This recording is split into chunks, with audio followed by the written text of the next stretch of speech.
तर मित्रांनो बघा, अशी कोळंबी खायची ना मजाच काही वेगळी आहे. खूप भारी लागते.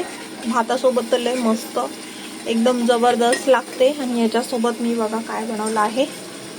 वाव, जीरा राईस, दाल तडका आणि रिदमसाठी मी चिकन लॉलीपॉप बनवते, कारण की त्याला हे आवडत नाही. साधींमधून मी आणून बनवत असते, त्याला आवडतं मी जे बनवते ते. आपण भेटूया 2 मिनिटात.